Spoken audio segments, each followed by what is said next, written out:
lecturer at PIDE, and I welcome you all to a very, very important webinar called C-section Epidemic in Pakistan.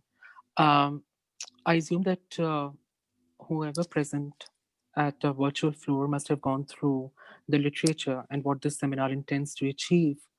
But just to again read through it, the webinar will basically conceptualize and explain as to why the C-section is becoming or has turned into uh, into an epidemic in Pakistan, and whether the C-section um, is a mal practice in terms of the medical profession is concerned, or does it really cater to the needs of the contemporary Pakistani women? We will also be discussing about the clinical audits.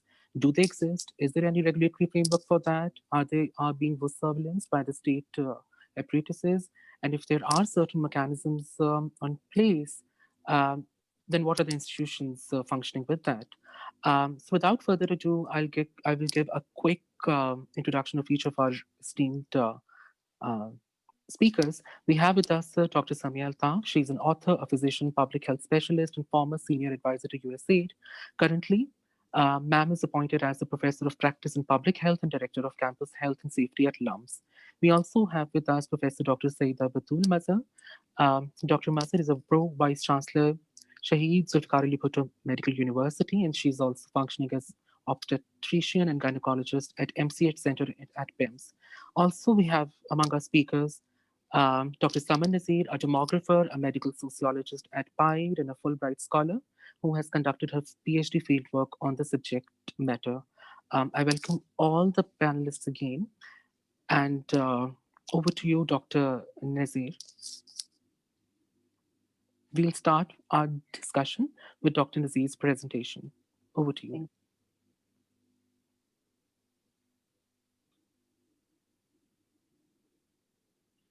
Just give me a minute. Let me share the screen with you.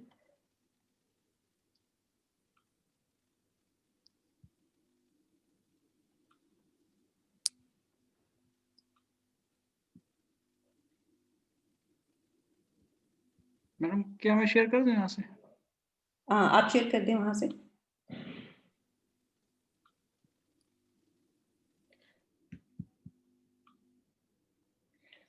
Okay. Good evening, everyone. So let me start with discussion with my research, which I have done on this topic. And can you please proceed, Sur?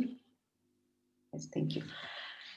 So the importance of cesarean section is, of course, we all know it saves mothers and babies' lives, and it's a very critical procedure, which is very important. But there's a rapid increase in cesarean section rates in Pakistan.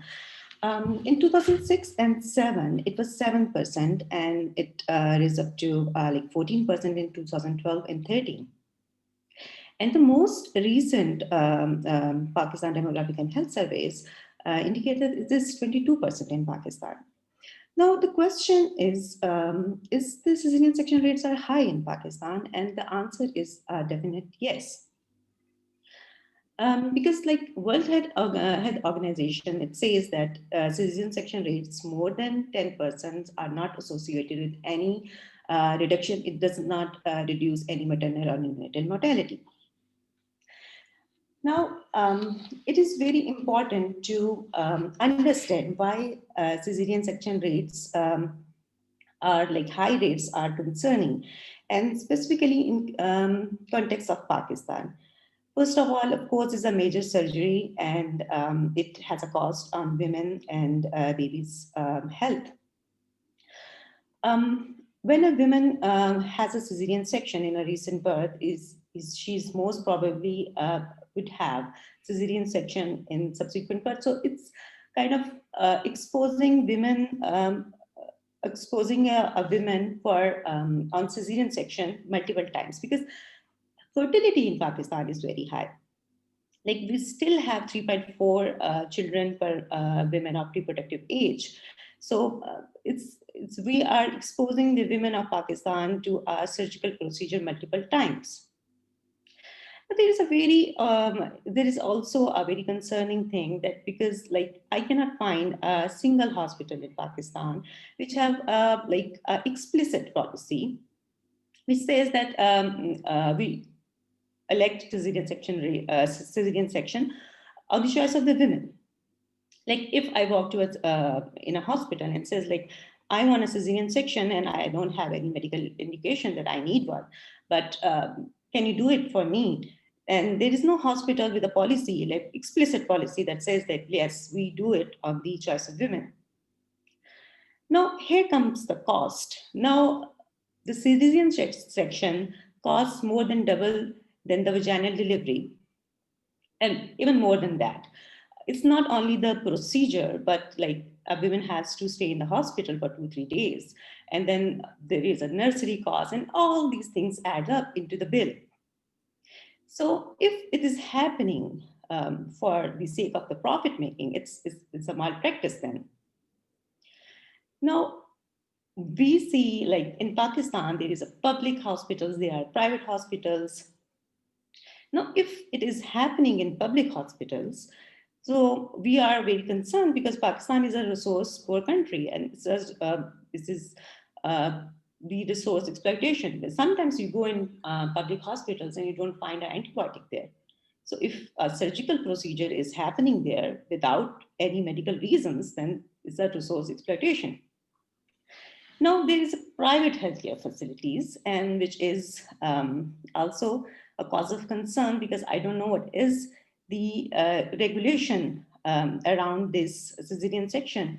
Are there any orders of private healthcare facilities if they are doing it as a profit-making business? Mansoor, can you please proceed? Yeah, thank you. So either cesarean section in Pakistan are happening because of the financial gains or time management or on the choice of the women or medically unnecessary use, which is unnecessary use of the procedure. So the time management thing is also very important to look at because like there are doctors, we all know there are doctors that practice on the in the public care healthcare facilities, and they run their clinics at night and in the evening. So there are also like part of the private healthcare facilities, and they are also the part of the public care facilities. So it's this is kind of tricky in that sense. And the time management, in a sense that the procedure is like is it may take a doctor's 1 hour of her time, but if it's a vaginal or a normal delivery, it will you never know how much labor ends. So it's kind of it is either it is happening because of the financial gain or it's because of the time management. Uh, Mansoor, can you please? Yes. So in my research, what I asked, the question was the controlling for the medical clinical indication. If we control the medical indication, is delivery by cesarean section in Pakistan is more likely in a private healthcare facility than a public one. Mansoor, proceed, please. Thank you. So skip these 2 slides. Data. I'm not getting into the data and methods and the framework of the study. If anyone is interested, I will be more than glad to explain to them. Just email me.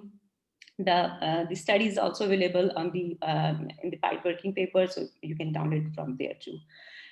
So, but I need to mention, I think it's important to mention here that I take care of the selection thing in this study because like not all the women in Pakistan have the same probability to deliver at the health facility. So only those women who deliver at the health facility are in fact more are at risk of cesarean section. So in the place of delivery,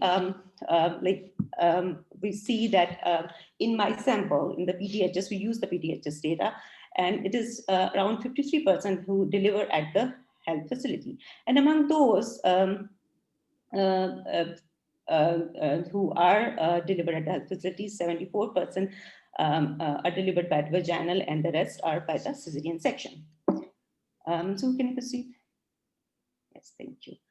So if you see in and now this is a breakdown of public and private health facilities, and this is around 28%, which is cesarean section, which are done by the private sector healthcare facilities. Um, yes.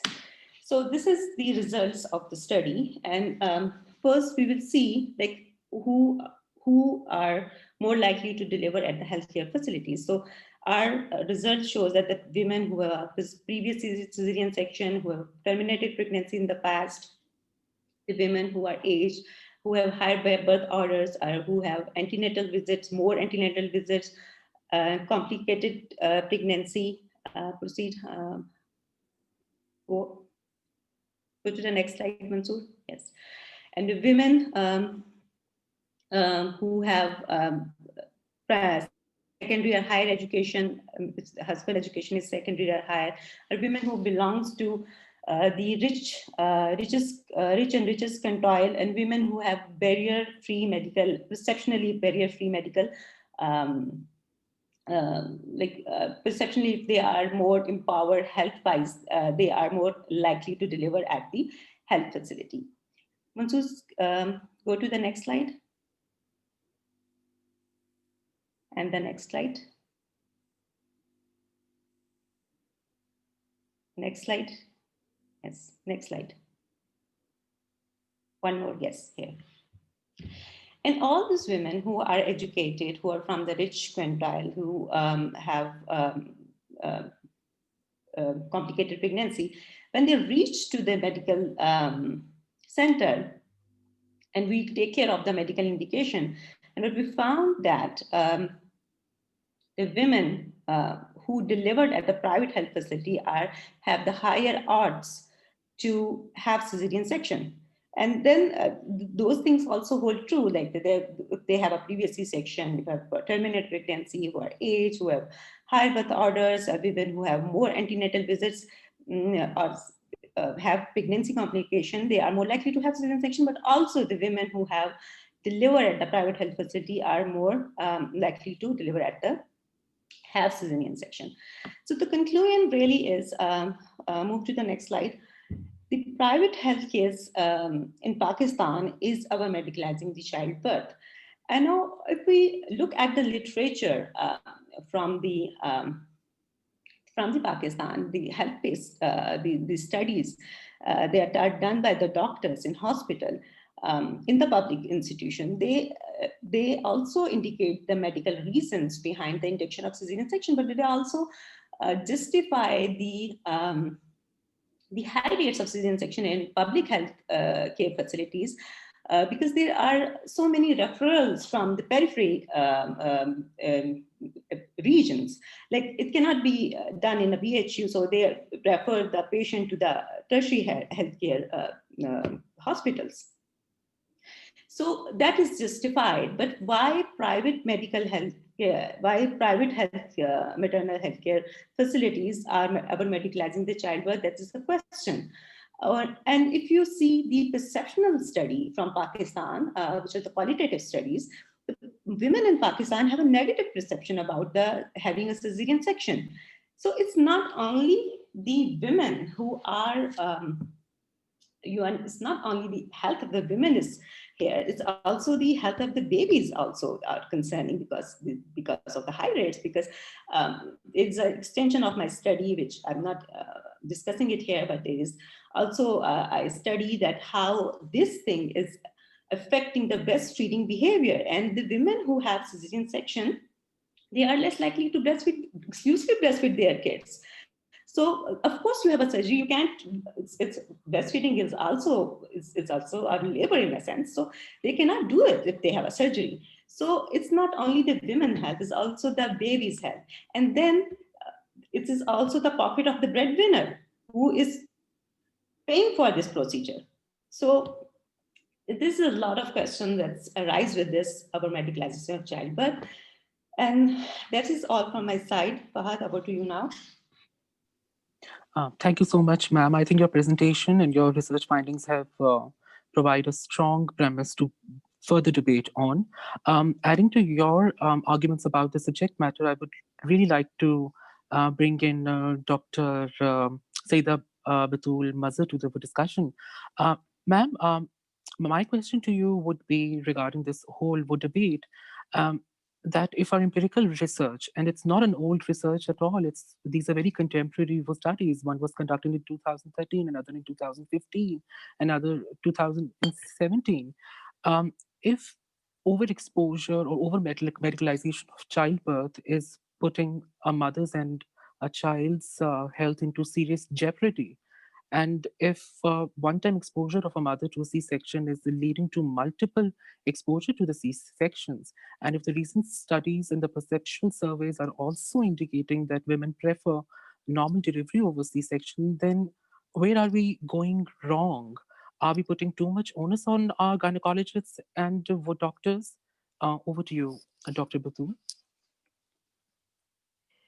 I would like to appreciate the speaker for an excellent presentation, and I think a very good overview of the current situation is evident from her presentation.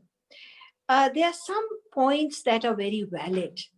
Definitely, our cesarean section rates are high, and I would agree that private facilities have higher cesarean section rates, whether they are driven by the money or whether they are driven by the patients, because patients want no problem. They are not ready to face any risks for the mother and the baby. So if you are doing a trial of labor, the first time the heart dips, the whole family is surrounding the gynecologist that why are you not doing something? So there is a lot of defensive obstetrics going on in the private facilities because there is a litigious environment, and there is defensive obstetrics, and this is all over the world. And as you are more medicalizing, it would happen more. But I would disagree with the fact that by increasing institutional deliveries, we are increasing cesarean section rates. No, this is wrong. Having birth at home does not mean that you are avoiding cesarean section. Birth at home can result in a dead baby, it can result in a dead mother. But if your outcome is a normal delivery, is that your outcome? No. So we want safe institutional deliveries, both in public and private sector, and there is need to have accountability. We have to be accountable, and the accountability is very difficult to establish in a country like ours.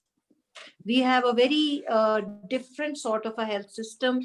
We have fragmented healthcare, and we cannot have a low fertility in Pakistan because our children die too much.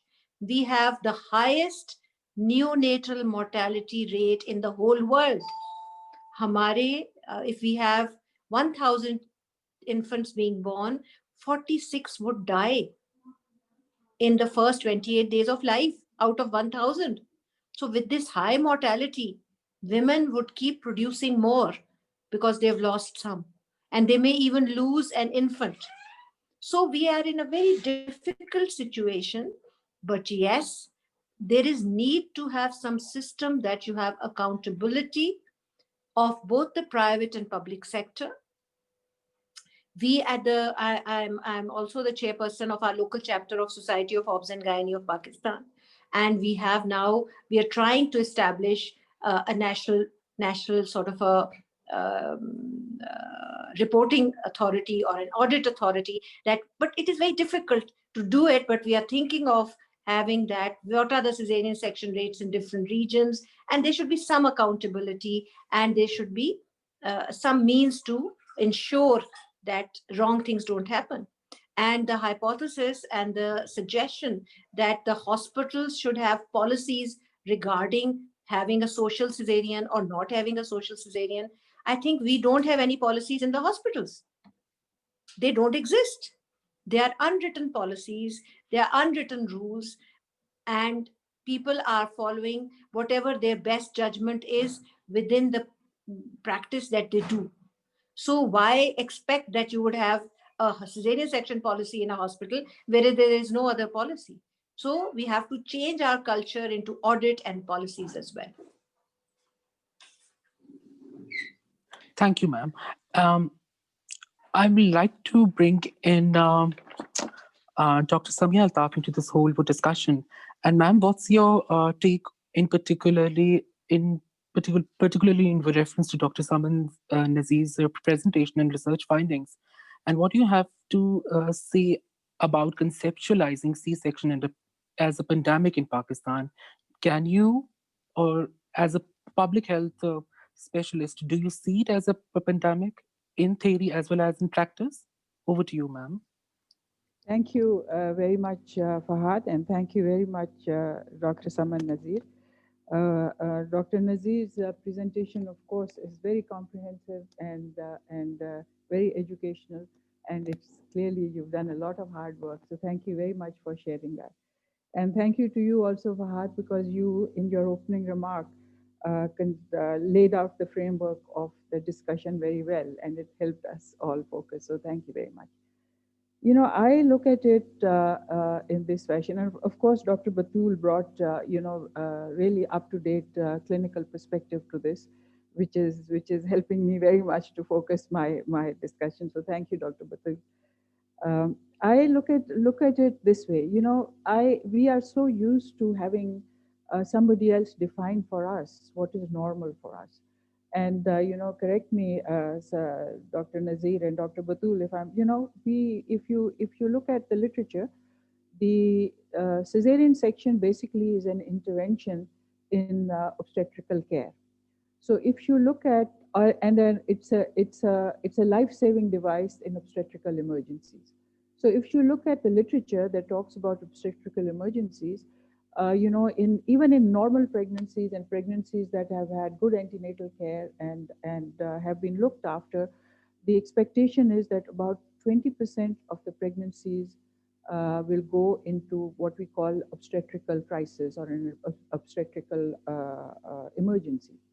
And most of the time, not all the time, and Dr. Batul will correct me being the clinician of that level that she is, most of the time the intervention that we employ is a cesarean section. So, when I think about this, I say that if we expect the obstetrical complications to be about 20%, then we should think that maybe 20% of the deliveries will end up in cesarean section. Of course, not all of those complications end up in cesarean section, but that's just one way to think of it. That does not mean that the number of cesarean sections that are being performed, many of those are being performed without clinical indications for a cesarean section. So that is why we feel that there's an excess number that is being performed. The second variable that I'm looking at is that these are medical interventions, and all medical interventions depend upon the medical system that is set up. In Pakistan, we have whatever the system is, it's a fee for service procedure based system, which is why most of the doctors want to do a lot of procedures, because that is how they get reimbursed. They get paid for doing a procedure, which is a higher pay. And of course, in the United States, most of these procedures are a cesarean section in the United States is about $5,000. So it's a good chunk of money. So a clinician is psychologically looking to evaluate the obstetrical crisis in the framework that, oh, well, I have the option to do a cesarean section. And the medical system is such that the doctor makes the decision and the patient pays. It's not that the patient makes the decision and the patient. So the incentive on the physicians to do something clearly moves them in that direction. So it's happening all over the world. Why would it not happen in Pakistan? The third thing that I'm looking at is that there is in most of the places and in most of the hospitals, and as Dr. Batul said, that she is and her colleagues, they are struggling to set up standards and they're struggling to set up all these things. So in most of the hospitals, there are regulations, larger public health and health services regulations, which are monitored, which are implemented, which are monitored. And, auditors and clinicians such as Dr. Batul and researchers such as Dr. Nazir, and, maybe public health specialists like me, we kind of look at all of those things and we audit them, and then we determine what the standard should be. And we should be able to enforce those standards and implement those standards. I mean, with the way things are, even if you set up standards and even if you have regulations, neither of those two things are there. But even if you did, the process of implementing them and holding people accountable has to be part of the system, which it is not. So there are all of these things in the framework which move clinicians towards this. That let me do a cesarean section. And so are we calling it medicalization of childbirth? Okay, if we call it medicalization of childbirth, my very particular gripe and my particular passion has been for the past, almost 30 years trying to improve the maternal health services, because this cesarean section or any other intervention, whether it is forceps delivery or, assisted delivery of any kind, happens in the context of the larger maternal and child healthcare system that is set up. And the on the one hand, we can say that cesarean sections, there are too many and unnecessary being done. But I have, kind of spent almost 10 years, 15 years of my life researching maternal health services in rural areas in Pakistan. And, it is horrible to see that where cesarean section is desperately needed, it is desperately needed. It's a life-saving intervention in situations. It's not available because, of course, it requires an infrastructure, it requires obstetricians, it requires an anesthetist, it requires equipment. And I say that because I was managing USAID's, United States government's assistance to the government of Pakistan under the Paiman project, which ran from 2005, 2006 to 2011, in which 24 district hospitals were to be improved to provide obstetrical services. And now this is another story कि उसका क्या हुआ और वो improve हुए कि नहीं हुए. But the extensive review and extensive field visits that I did showed me that this life-saving procedure is not available where it is available. So the issue is, and Dr. Nazir has shown in her research in meticulous detail that it happens in primary gravidas, in older primary gravidas, and it happens in extremes of age in older women and in younger women. Those are risk factors all over the world, which are risk factors for cesarean section. So I think it is important for us to look at this in that larger framework, because there's not one variable that pushes people. Dr. Batul knows much better than I do that there is and of course she highlighted that there is a demand from the patient. If the fetal heart rate goes wonky, people start to worry. So I'm sure there are many other variables that she has encountered, which have to be dealt with by obstetricians such as herself. So I think that we need to take a little bit of a broader view of this and analyze it in that context. Thank you so much, ma'am. Thank you so much.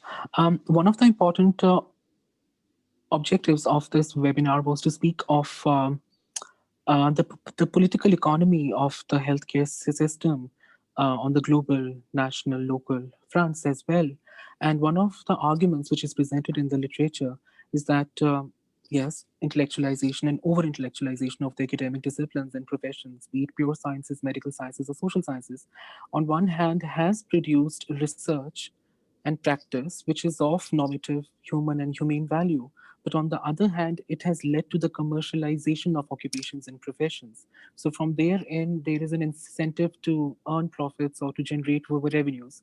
And this was one of the findings of our Dr. Nazir's research as well. Um, Ma'am, do you buy into this political economy angle of it, that there are economic incentives involved, there are profits involved, and C sections provide that avenue to reap more benefits from? Do you buy You that ask me? argument? Yeah, asking me? yeah, yeah, Yeah. ma'am. Yeah, Of yeah, ma'am. course, of course, there's political economy, and of course, there's a commercial angle. Doctors also have to pay their rent and pay their children's school fee, and have to buy shoes and a car, and all of that. So of course, it's a profession like any other profession.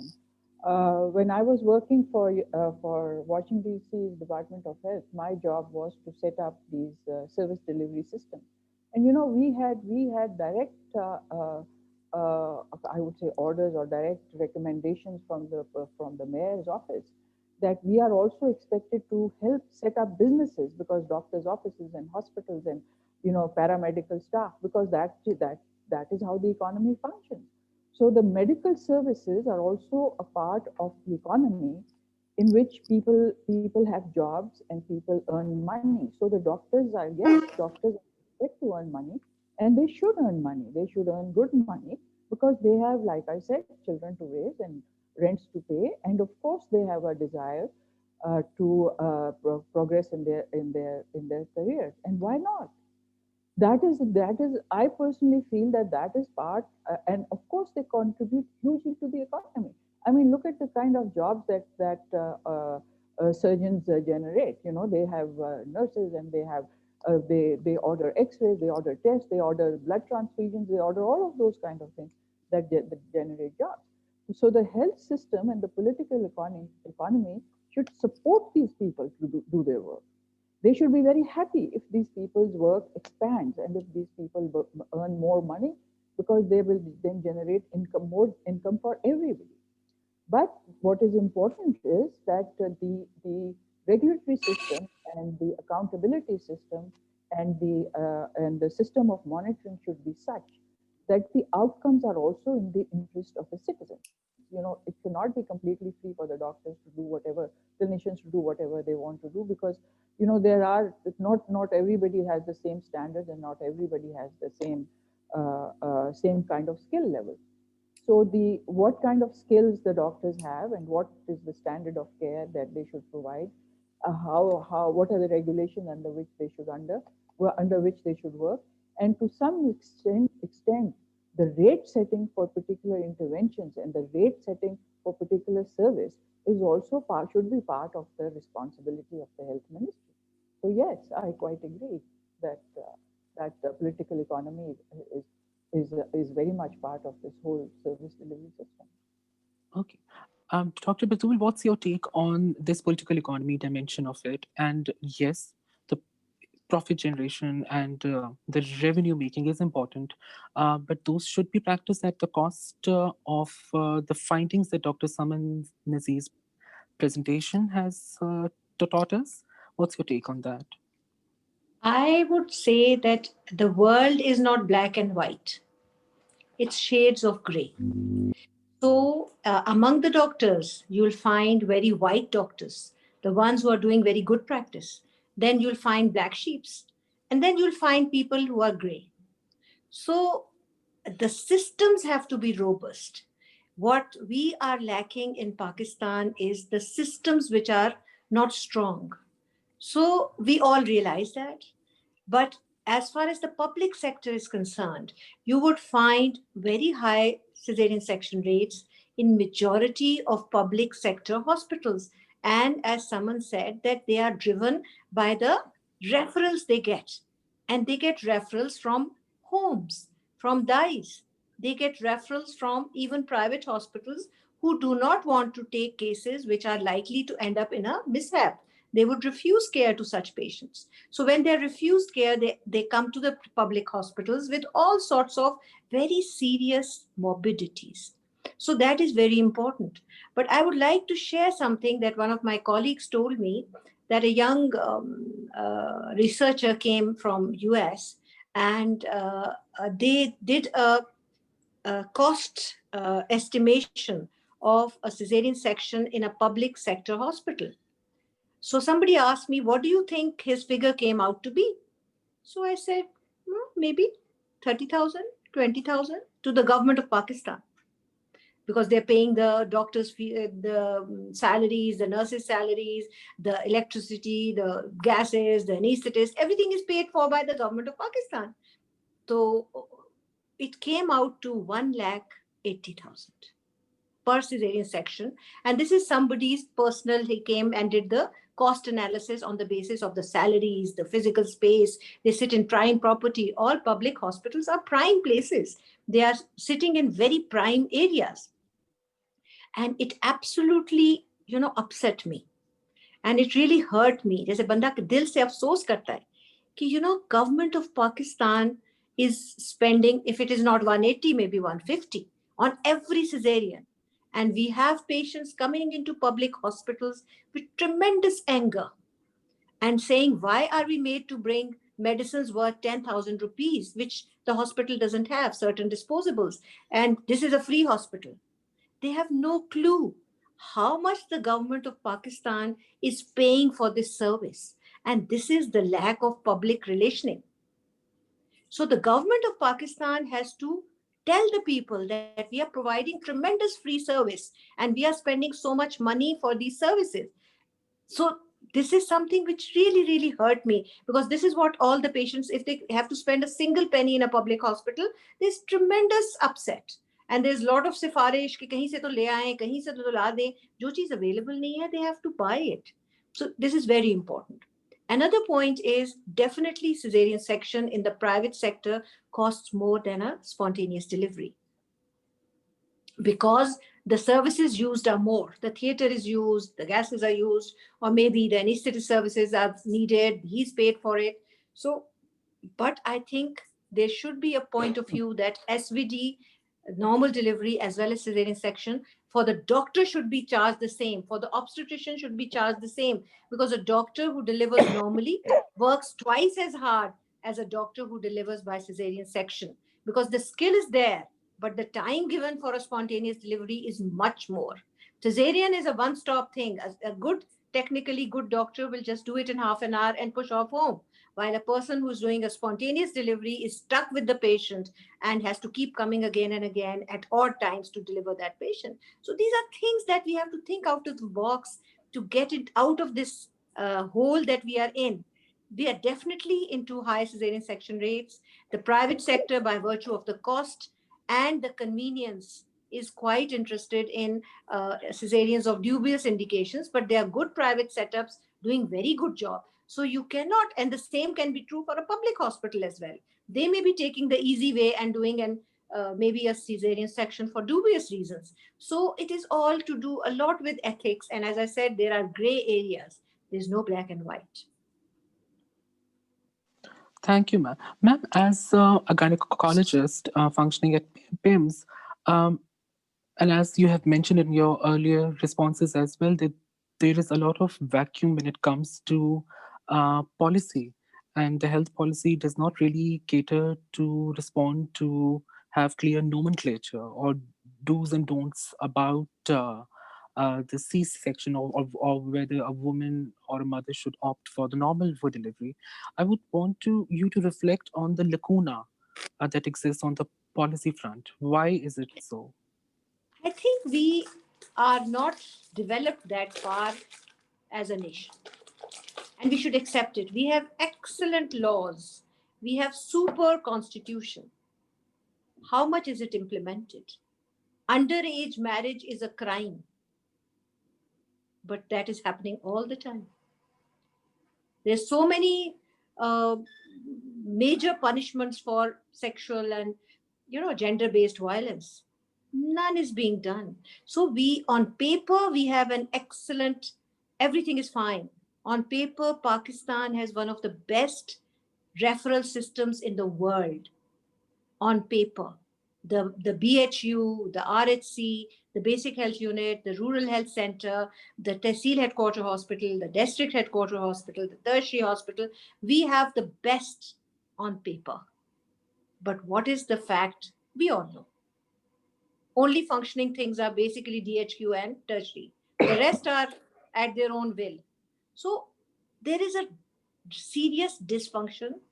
And I think in the maternal health part, we have started to move on by accepting that we have bad statistics, we have bad outcomes. Let's do interventions to improve.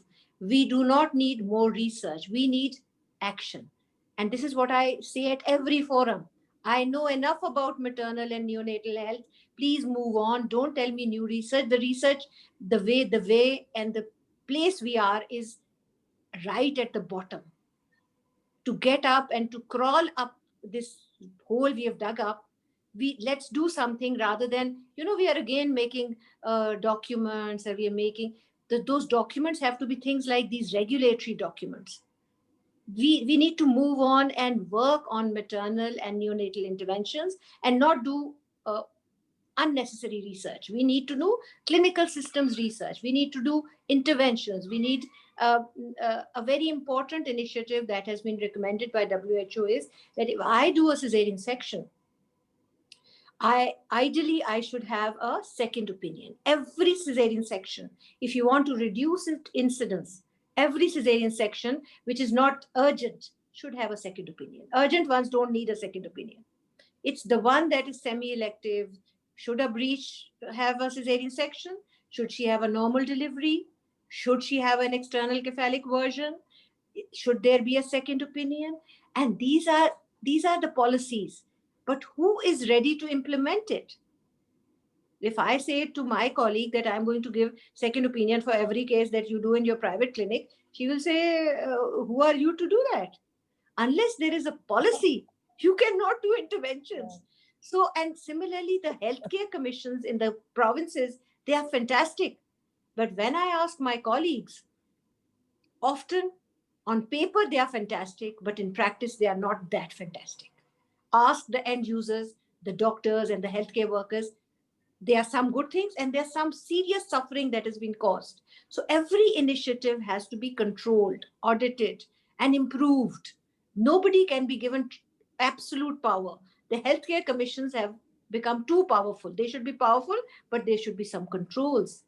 So they're very important things. The healthcare commission is something that would be the regulatory body, but how much does the regulatory body have the sense to use its power properly? It doesn't stop the quacks. It doesn't stop the people who are not qualified. The qualified people get tremendous flack. It has to be fair. Yeah, thank you. Dr. Samia Altaf, do you want to have a word on the lacuna that exists around the health policy? Yes, Because, yes, yeah, yes. Thank you. There are a couple of points in which I agree with Dr. Batul, and there are a couple of things where I don't agree with her. In terms of the lacuna for policy front, she has laid it out very well because, of course, she encounters it every day. But the it's not a mystery, and it's not really something which is hidden from our view as to why we don't have a very strong policy. I personally feel, and if you look at the policymakers, I personally feel that the competencies that are required for making policy are in very short supply. And I want to clarify over here that I'm not saying people are incompetent. All of these people are very smart. They know their own work, but the special competencies that are required to do that particular policy making job is very much lacking in most of the senior offices. For example, Dr. Batul is an exceptional obstetrician, and of course, she has exceptional competencies for doing obstetrical delivery. I studied obstetrics and I did obstetrics during my house job, but that doesn't make me a competent obstetrician. So that is one thing that's important. The other thing is that the policies are made, like she said, she's absolutely correct in saying that these are all paper policies. So when she says that we have a very good referral system, only on paper, I disagree with her. We have no referral system. You have buildings and you have stuff which is sentences on paper. That is not a system. System is something that functions well. The other thing is that when the government sets up and writes these things, where are the incentives? If the incentives for doctors and for nurses and for people are that if they rationalize during doing cesarean section, and there is no extra money in cesarean sections, they will not do. They will stop doing that. Dr. Batul said earlier about 3 or 4 5 minutes ago in her earlier part of the discussion, that if they get the same amount, because they spend the same or almost the same amount of time, or the natural spontaneous delivery doctors spend more time. So if the doctors are paid according to the time that they spend, then of course doctors will start doing. And if you spend more time doing spontaneous deliveries, then all doctors will start doing that, because they will earn more money. Incidentally, that is how the United States rate setting for services is done. That is exactly how it is done. You decide how much of the resources that person is consuming, and then you charge and set a rate according to that. So that is the third. And the third thing about research, again, I will agree with Dr. Batul, that there is tons and tons of research available. The question for us, people like us, to ask is, I mean, we've just seen Dr. Nazir's research, absolutely outstanding and so meticulous and so detailed. The question to ask is that who's going to use that research? Where does it go into policy making? Who's coming to fight to ask that, Dr. Nazir has done this research. Let's take this research and set our next maternal health policy on that. That is the question. Thank you. Dr. Batul, would you want to speak on the clinical audits? Because one of the way outs, as prescribed by Dr. Saman Nazir, is to have the clinical audits on place as part of the system, or institutionalized, but just in case if they are not. So if we want to institutionalize them, so how important are the medical ethics to be kept on place or to be put into consideration? And if these exist, then why aren't they functioning well to respond to the issue that we are discussing right now? Dr. Batul, over So to you. yes, I would like to share with you the good part. There's some good things happening all the time. I think we are very privileged to have a very dynamic health professionals in our country. So currently we are having modified Robson's criteria are used for audit of cesarean section. So that is supposed to be the international WHO approved method of auditing cesarean sections in different facilities. So we have a current initiative by the Ministry of Health, the Society of Obs and Gynae of Pakistan. They are both collaborating, and we are training people in different provinces, including the federal area. We've even trained the Gilgit-Baltistan people, the Kashmir, Balochistan, everywhere. We are taking this modified Robson's criteria audit system, and we are encouraging the health facilities to uniformly start doing it. We've been doing it for the past 10 years, and that is our personal thing, because we like doing audits. PIMS is a center of excellence, and we have presented in different fora, including in the Royal College in UK. So that is our, but this is a government initiative. Because of the understanding, the WHO is assisting us, the SOGP is collaborating, and we had a recent training of trainers session, and we were doing these audits beforehand, but now we've modified and improved our audit on the basis of the training we've received. So things are in place. Because someone has done this research, it just adds to the whatever we have available. And however, as recent as it is, then we are sure that this is so relevant. So things are being done, and I hope whoever is listening in this seminar, we have KP is implementing this audit. Punjab, Lahore में भी हुई थी, अभी इस्लामाबाद में हुई है, पेशावर में हो चुकी है. So this is constantly, we are starting this audit nationwide. And obviously the starting points are the major tertiary hospitals, because this is where the commitment is. The professor is there, the PGs are there, they'll do it, they'll start it. And obviously they should then go on to the private hospitals as well. Somehow in this whole network of auditing, the private hospitals, somehow they wriggle out of it. They have no system that you can find out how, what, where is happening. But in government hospital, there's still some accountability. So I think I would say that we are making progress, and this is a good news to be shared. And I hope whoever is listening to me would discuss with the relevant seniors that modified Robson's criteria audit is the gold standard method recommended by WHO, being practiced worldwide. And I hope we have started to improve our system, And I hope all other hospitals also take it on and teach their residents, teach their medical officers to audit. The purpose of audit is find out what is your cesarean section rate, find out your common indications, look into the factors which you can improve, where you need to reduce more, where you need to intervene more, and again repeat that audit cycle and see whether you've been able to improve it at all. Um, Dr. Samia Altaf, if you have to prepare some kind of for checklist of what needs to be included while framing such clinical audits, so what would you include and why? I will not answer that question because I think the clinicians are in a better position to answer that question. So I think that I would refer this question to Dr. Batul. However, I will speak to the overall framework of the audit and hows and whys of it. Dr. Batul just said that and I have no doubt that the audit that WHO conducts, it does that all over the world. There's a standard, and I'm sure it is very good. But the question to ask is that the and Dr. Batul actually used a word which is very kind, and I wouldn't use that if I was talking about it. She used the word that somehow the private hospitals wriggle out of it. I just find that quite amazing. I mean, private hospitals work within the government's regulatory system, whatever regulatory system it has. They don't function in a vacuum, in a stratosphere. They work within that system.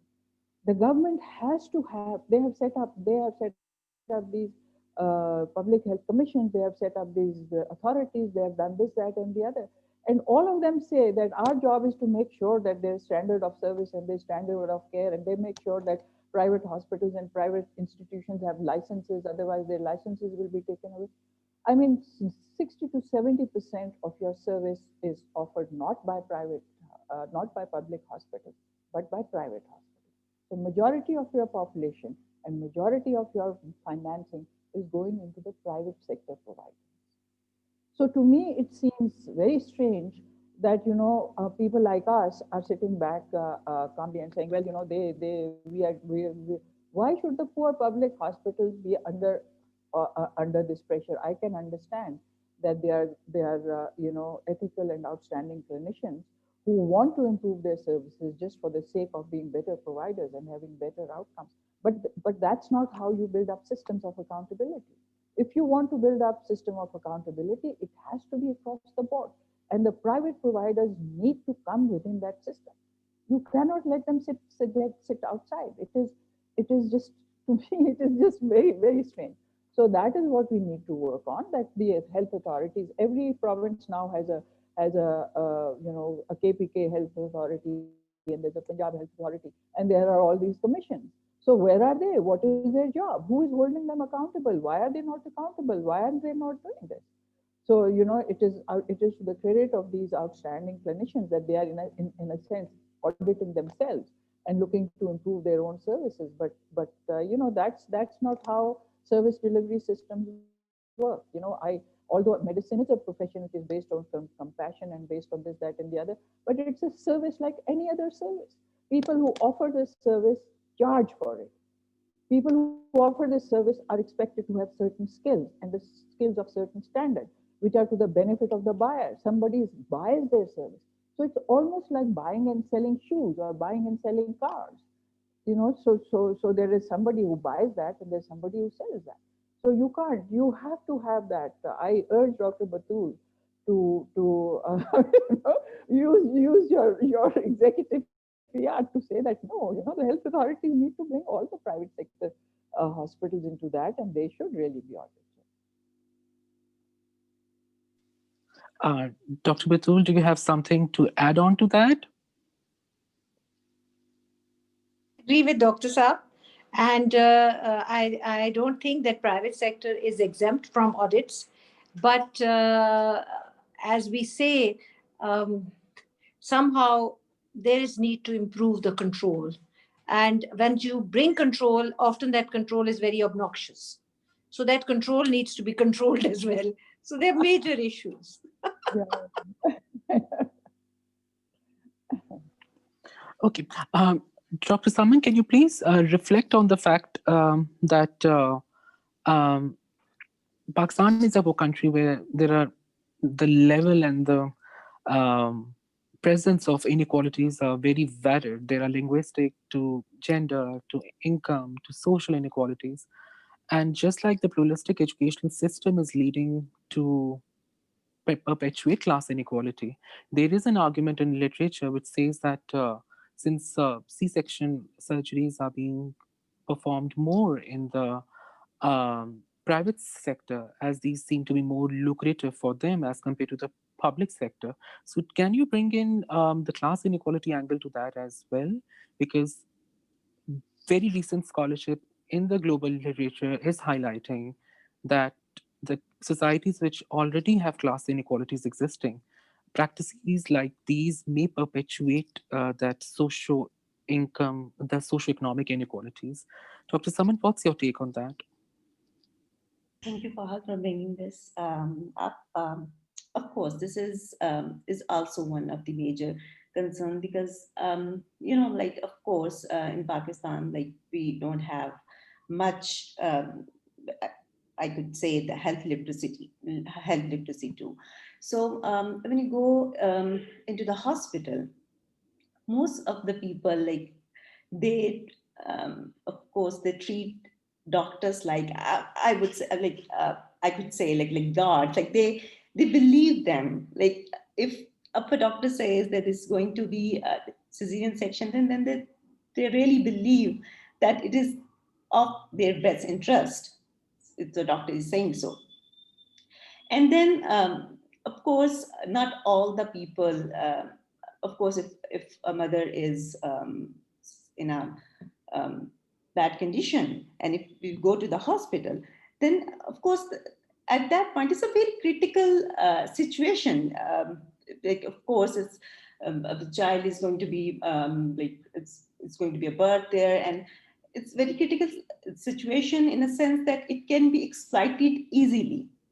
So that's why these high cesarean section rates are concerning. And there comes the class differences because people are not much health literate. They believe their doctors and they could be exploited. So yes, of course, there is it's related to the class and of course poverty and inequality and everything comes up and it's add up to this situation even intensely. So yes, of course, and it is well discussed in literature, um, and I think that's my take. And of course, like it's add up to the miseries at the patient's end. Dr. Batul, Dr. Saman has provided us with a theoretical lens. As a practitioner, do you see that if unregulated and if this process and practice is performed unregulatedly and uncontrollably, then it may perpetuate class inequality or the socioeconomic inequalities in the society? Do you view that holding true in the context of Pakistan? I am unable to really understand your question. One part that someone mentioned was that patients think that the doctors are like God. I think that one I'll respond to. They don't think that anymore. The climate has changed.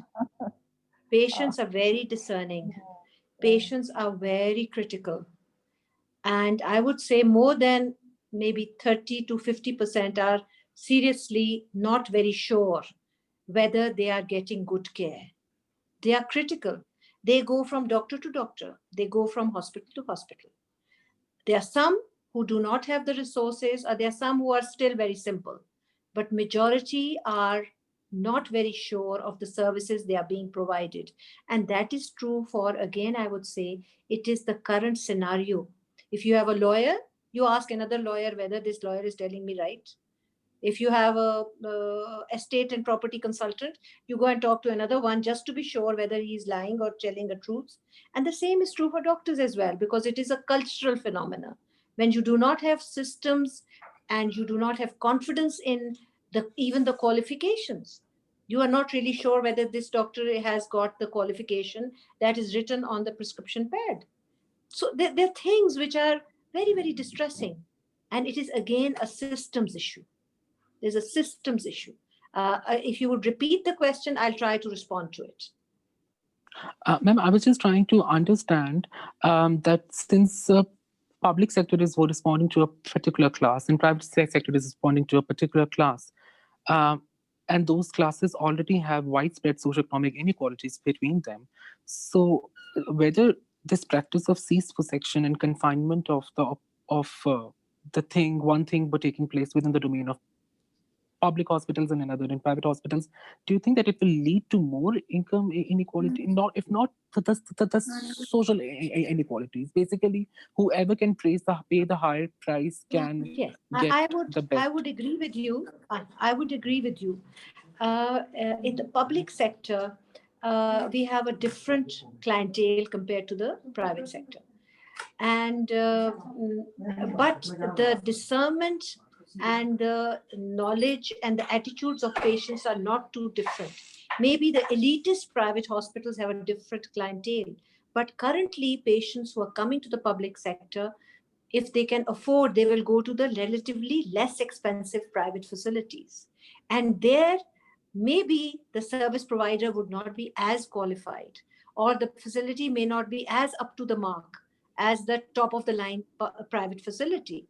So there are serious discrepancies, and we often make a little bit of a joke in our government facility that women coming to our hospital often are very upset with their husband. And I said, why? And my one of my residents said, because her husband has brought her to a public hospital, so she's upset with her husband, but she's taking that temper out on the poor doctors looking after her, or maybe on the facility. So because there is a perception that if you go private, you're a class above the person who's going public. But I think I'm very privileged to work in PIMS, where we have a lot of middle class and the entitled people coming very happily. We are providing a very reasonable service in the government setup at a very low cost or no cost. So I'm sure even in public hospitals, we can improve our services and make it more friendly to our patients, and they can go with dignity. There's definitely a divide. So the class going to the better private hospitals and the public hospitals, there is a divide. Thank you very much. I think we can open the virtual floor for the questions. One of the Perhaps, comments is that to keep. Hello. can I just add very quickly that Sure, ma'am. Sure, ma'am. in this issue of inequality, if you there's one very important component of large public health programs on which there is experience that the lower classes aspire to the service structure of the upper classes. And this we saw of almost for 20 years in the issue of providing formula to babies. Because women in developing countries who are poor women usually prefer not to breastfeed, but to give formula to their children because to their babies and newborns also, because they think that's what upper class women do. So I think a little bit of that is playing over here also, that because it is the richer women and women who go to fancy hospitals, they get cesarean section. So if you aspire to to aspire to rise in life, then you aspire to that. So that might also create inequality. I have just come across very interesting research which is done in Punjab, a paper which has been published in the Eastern Mediterranean Journal, and the title of that is Prevalence and Determinants of C-section in Punjab. And what they found, which I find, which even the authors couldn't explain, and they said it needs more research, is that in Bahawalpur, in southern Punjab, which is really not really a very affluent area, and there are not many fancy private hospitals. Yet in the public sector hospitals, the prevalence of cesarean section is a lot higher, and almost the same as in Islamabad and Rawalpindi, where there is a very high prevalence of this. So it's not necessarily something that is only related to income of the consumer. there must be some other factor. And I'm sure, researchers like Dr. Saman Nazir, who are probably listening to this podcast, might be interested in exploring that further, so that we also get a little bit more knowledge about why that's happening. Thank you for this interview. Sure, ma'am. I think we can open our virtual floor for the questions. One attendee has requested to please keep the conversation bilingual. We try to keep it multilingual, or at least bilingual. Just since for some of the speakers are from the other countries as well, so we try to keep it more tilted towards English. But we will definitely be careful, and while responding to your questions, we will keep it bilingual. Um, Mavish Mahmood, can you please unmute yourself and ask your question? Alaikum ji. Mavish? I'm an assistant professor at the Lahore School of Economics, and I've been working across the country in various capacities. And I've also had a chance to train a lot of government employees in different parts of the country. So my first question to the panel is that yes, we understand that research is something which may not be sort of that important in terms of implementing certain types of healthcare policies in the country. But one of the astute or probably overlooked sort of area which I feel needs to be addressed is how are doctors compensated in unserved and underserved areas of the country. So for major for cities, we understand that there are doctors and there's some kind of a system where they're compensated. But what about the underserved areas of the country? Number one. And number two, what about national healthcare systems? When will we have a homogeneous system which will serve everybody across the board? So that's my other question. And how do you sort of have transparency in mother child healthcare systems, which are uh, perhaps paperless, which can be sort of looked into by policymakers as well as health practitioners, so that it's something which the mother or anybody who's going in for healthcare services can actually access and understand and have transparency in terms of the pricing, in terms of any prior coaching that they require. I have come across a lot of mothers who don't even know the basics of how to give birth to a child in this country, and also there are mothers who don't know how to handle themselves or their children after birth. Also, there's some mothers who suffer from postpartum depression also. So postnatal care is also something that can be sort of included in the transparency system that we can actually adopt in this country, so that it can be something which is going to empower our women to make choices and intelligent choices in deciding Sure, how to sort of take care of themselves as well as their families. Thank you very much. sure. Thank you. Um, can anyone of our panelists respond to that, or should I take all the questions and then take the turns? However you want to do it. I think this was more of a comment rather than a Yeah, question for us to respond to. exactly.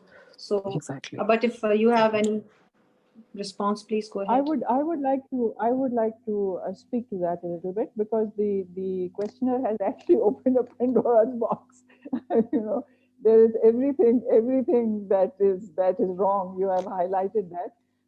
I basically feel that doctor's fee is basically an issue of rate setting. How do you determine what is a rational, and there is a method and a system to that. Other countries do it. We know how that is done, but who to do it? Like Dr. Batul was saying, that all these commissions and all these people, who has to do it? In terms of the homogeneous system that you are talking about, again, takes us back to the same issue that we have been discussing. That of course you need a homogeneous system. You used actually a very nice word, that you need a homogeneous system. But you see what is happening even now. Although the Prime Minister in his maiden speech said that maternal health and malnutrition in children and child health services was his priority. But where is the discussion on that? Where is the making of that? Where is the design of that service? So the homogeneous system that you're talking about is not even being discussed. There is always crisis oriented response of the government that this is what we need to do. Or up to ye COVID aa gaya, we have, have this business going on for the past 9 months. So everybody is caught up in that. But you are right that there needs to be serious, consistent thinking from all stakeholders, not just the politicians and not just the parliamentary committee and not just the clinicians, but serious discussion from all the stakeholders that you want a system which caters to the lowest common denominator. So people who cannot pay, people who cannot get to hospitals in time, people who cannot take care of themselves, because a person's one of the good outcomes in health services is correlated very directly with education in women. If themselves and they are better able to take care of their newborn children. So of course, when we talk about a larger homogeneous system, there are other service delivery systems that also come into it. So very good points you raised. Thank you. I'll make another comment. The basically remuneration of doctors in cities and in the remote areas. We have lots of activities that have been done and implementations. In KP, they had a very different pay package for doctors who were working in periphery, and that resulted in tremendous number of doctors getting jobs and going to the remote areas and getting maybe twice or thrice the salary that the city doctors were getting, and this was good. Similarly, in Punjab, there have been so many doctors going to the basic health units because the residency was made to be sort of an incentive that if you work in the basic health unit for a year, you'll get 10 added marks or 20 added marks. And young doctors go and they populate the basic health units, and that gives them basic service by qualified people. So there are lots of successful models, but unfortunately, all our models are just one-stop models. They are not sustainable models. So if we could learn from whatever good experiments have happened and implement it all over, it could be a success story. It is not political, it is not provincial, it is not regional. It is a national disaster. Our maternal and neonatal parameters are so shameful that in international fora, you would rather not go. You would rather not go with these statistics. So why not work on them, and whatever successes we've had, let's replicate and duplicate them rather than start some more vertical programs which are going to fizzle out in a short while.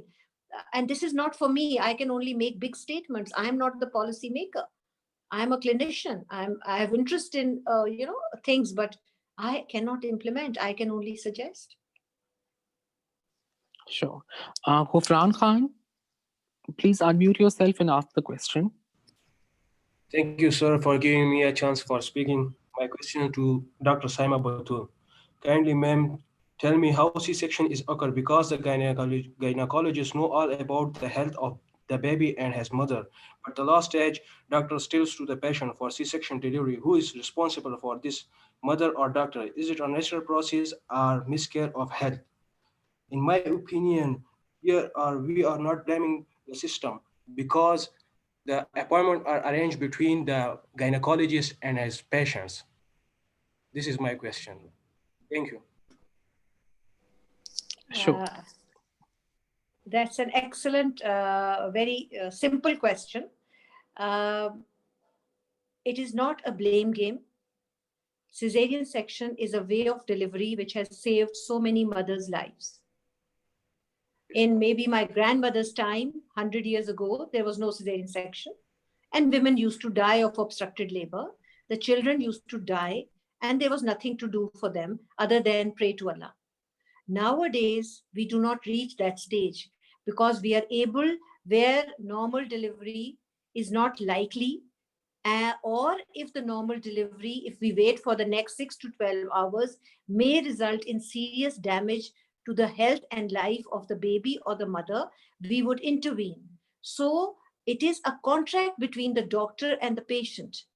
There are some patients who come to me and say, Doc Saab, we've heard you do a lot of normal deliveries, so we've come to you and we are hoping that we will not have a cesarean section. I said, it is a very good thing that you're telling me. I'm very encouraged by your response, but I do not guarantee a normal delivery or a cesarean section. I would try my best to do a safe delivery. And the safe delivery means that the mother and baby would be healthy at the end of the delivery procedure, whether it would be a normal delivery, whether it would be an instrument delivery, whether it would be a cesarean section. It is the events during labor that will tell us what is the safest method. In majority of women, in majority of healthy women, we would try to go for a normal delivery. And if there is a need for cesarean section, you would be taken into confidence by the obstetrician, the doctor who's looking after the patient, and would be told, this is the reason we are thinking of doing a cesarean, because this is for the mother, or this is perhaps for the baby, and this is the safest route. Or we would say there's no need of cesarean. We wait for 2 more hours and this baby will deliver normally. So this is how it works. I think obstetrics means the science of looking after pregnant women. So obstetrics is one of the most difficult fields of medicine, because you are dealing with two lives. You have to look after two individuals, and you have to ensure safety for both. You should know how to do surgery, but you should also know a lot of medical disorders, blood pressure, diabetes, so many illnesses, infections that can happen to these women. And you will know a bit of medicine, you know a lot of surgery, and you know how to manage the delivery and the pregnancy. So I feel it is a privilege to be an obstetrician, and it is a big responsibility to be one. And it is the duty of everyone to do it to the best of their capacity. And it's a mutual contract between the patient and the doctor, whether public or private doesn't matter. It's a matter of providing service. We have been privileged to have attained the degree of MBBS and specialization. And if we give a good service and have a good outcome, that is what we are there for. And the patient has to have confidence in the healthcare provider, because they are doing it to the best of their capacity. So this is a mutual trust relationship. And if that goes, everything goes. Thank you, ma'am. Sana. Sana, will you please unmute yourself and ask the question?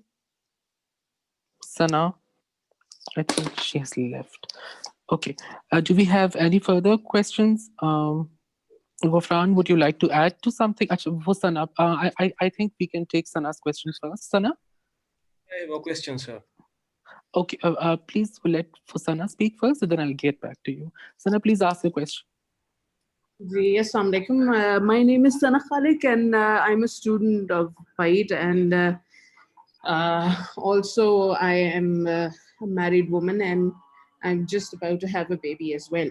So I needed to ask a question from Dr. Saida Batul, that just now you said that it's between the patient and the doctor, the trust, the mutual trust, that to have the C-section to trust them if the C-section is going to go or not, if it's going to be a normal delivery, if they're going to put their trust in or not. Sometimes, now the thing is that I've seen many cases that where not only in public hospitals, but also in private hospitals, very expensive hospitals, many doctors also prefer performing C-section without taking into consideration of the patient care and patient's well-being, just to make money. That's what I think. Okay? Just to make the extra penny. But the thing is that and also another thing is that C-section is also a very problematic surgery in long term, because many women also opt for normal deliveries, which it's very convenient, and it doesn't have any long lasting medical impact, rather than C-section. The C-section is it raises a lot of concerns. So my question is that how can you develop, how can the doctor and the patient, this gap can be, fulfilled, that how can a doctor create a trust regarding this kind, because you said that doctors are not anymore gods. सही है, मतलब वो आप उनको नहीं समझ सकते, patients जो हैं वो गॉड नहीं समझते, they know more, they read more, they prefer, कि मतलब वो पहले पहले सारी चीजें स्टडी करके जाते हैं और आपके पास आते हैं, तो फिर वो they are more likely to, you know ask more questions, create more problems for themselves. So how can a doctor make sure that they are doing absolutely right? How can a patient know that what the doctor is doing is absolutely right? Sure, There are sure. no absolutes in life.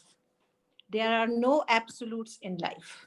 So, medical care is not absolute. There is no Bible of medicine or obstetrics. Patients are not the same. Every individual is different. Every woman is different. Allah has somehow made a so individual. Similarly, every doctor is different. There is no generic doctor and there's no generic patient. And I don't think that doctors can suddenly become angels, or they are going to be a representative of your society. And patients are also representative of the society. जैसी आपकी society है, जैसे आपके patients हैं, उन्हीं में से आपके डॉक्टर्स बनते हैं. And you can, when the best part of obstetrics is you see your doctors several times. You're supposed to visit your doctor 4 to 8 times in the pregnancy. So you develop a rapport. So the obstetrician is not a strict doctor. They are often looking after women in a state of health. Pregnancy is a state of health. Delivery is a state of health which can suddenly change into a disease. So that is why you do not go to a midwife or a dai, because she would not be able to look after you if you are converted into a state of disease. 20% of healthy women will become diseased when they are going through a physiological process. So there is no doctor who's a generic and is going to be perfect. Neither is there a patient who's going to be generic and very perfect. This is a field of medicine which is very litigious. America, the insurance of obstetrics doctor is by far the highest. By far the highest, because they have majority of legal suits are against the obstetricians. Whatever goes wrong with the baby, the obstetrician is blamed. So these are very important points, and I would ask whoever, the lady Sana who asked this question, I'm sorry, there's no simple answer to your question. And whoever you see, you develop a confidence. You only go to a certain person or a certain hospital because of the repute of that place. You know this is a good place, you know there's a good doctor, and you see that doctor, then you have to trust that doctor. And trust is something जो कि हर चीज में है. आप school ले जाते हैं अपने बच्चे को, वहां पे टीचर होता है, वो पढ़ाता है, आप ट्रस्ट करते हैं स्कूल को कि वो आपके बच्चे को हिफाजत से रखेगा, वो आपको अच्छी एजुकेशन देगा, आपका एग्जाम फेयर होगा. यही सब चीजें डॉक्टर में भी हैं. So we have to be fair, and the systems and the country and the people, they determine what sort of doctors, what sort of patients you have. Thank you so Fahad, much. Fahad, let me, if you permit me, with your permission, can I add a little bit to Sana's? Sure, ma'am. Please, ma'am. Sure. Sana, you have raised actually an issue which is very central to developing large service delivery systems. The issue is that somebody has to make sure that whoever is selling the product, which is this obstetrical care, let's suppose it's a product that somebody is selling and you are buying it. So this is a service delivery system like any other system. So somebody has to ensure that whoever is selling the product is a person with competence to sell it, and the product is of a certain standard. In most of sensible countries, that is the part, or that is the responsibility of the Ministry of Health or the government to ensure, which is why in United States, every state requires, it has its own standard which the doctors have to pass and to get a license to practice in a particular state. So there are bodies, there are regulatory bodies. Most of the time, though, they are also peer review bodies that ensure that there is a certain accepted minimum level of competence and a minimum level of standard that this service has. Within after that, then so as Dr. Batul said, that of course, you have to have trust in your physician. You meet them and you develop trust, but you also have to have some kind of a trust in your overall health system.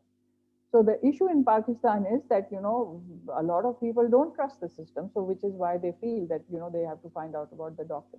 And once you have that trust, which is based on consistent performance, not only in the health services but in other areas. I will bring that to analogy to you related to the vaccination program in Pakistan. For example, there is ample research, and even we at LUMS had just finished a piece of research that we conducted in Kasur, where we found out that mothers refuse to have their children vaccinated because they feel that when we go to the system to get service from them, they are not there. They are not responsive to our needs because the health center is closed, the doctor is not there, the medicines are not there, and they are told to go away or come back after whatever time. And then suddenly the next day, the system comes into our homes to give this very nice thing to which they say is very nice. So trust not only in your physician, but trust also in your system.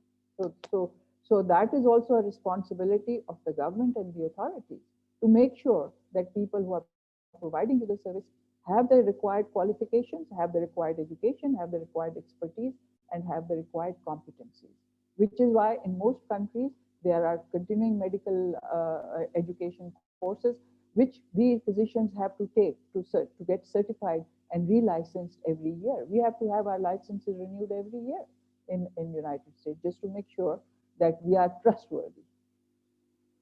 I will just on a lighter note, in Pakistan, we have a very robust Pakistan Medical and Dental Council, which is now converted into Pakistan Medical Council. And being the premier institute in the capital, every 3 to 4 years, National Assembly sends a question to us that please verify the degrees of all the employees of PIMS. So every 4 years, I send my degrees starting from metric to MBBS to MRCOG to FRCOG. So they keep asking our employees. Every National Assembly asks this question that why, please verify all the degrees. So they keep verify. I'm very much verified over the past 20, 30 years. So, and PMDC, you have to have a valid PMDC registration if you are practicing. So that is a recommendation, but implementation is important. Somebody has to go and check with the private. Who is going to check? That person checking, is that person bona fide? Is that person corruption free? So there's so many things, and the systems have to be developed. So Pakistan has some things which are on paper, some things which are in action, and there is need to work on it and work sincerely. I'm sure there is always light at the end of the tunnel. I have great hopes. Yes, ma'am. We all hope to wake up to a better morning, inshallah. On that, Dr. Saman Nazeen, I think we can take the final words from our speakers.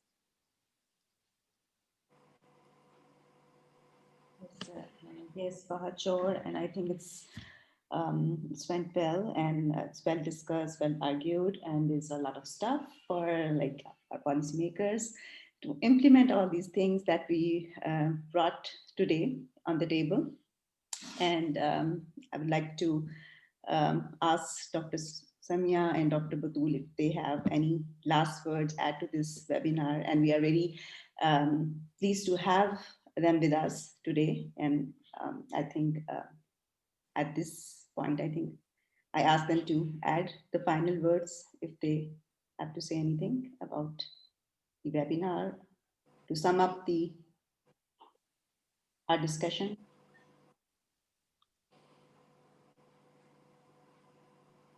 Well, I don't have anything to add. I think this has been a very, very productive and a very useful and a much needed discussion. And I thank FIDE for, as always, for bringing it forward. But I would like for us to try and see what we can do to push Dr. Saman Nazir's research into next policy for maternal and child health, part of the policy. We have to find a way to bring it to that level where to the notice of the policymakers so that it feeds into that and informs that policy. So I will start thinking about that and encourage the participants also to.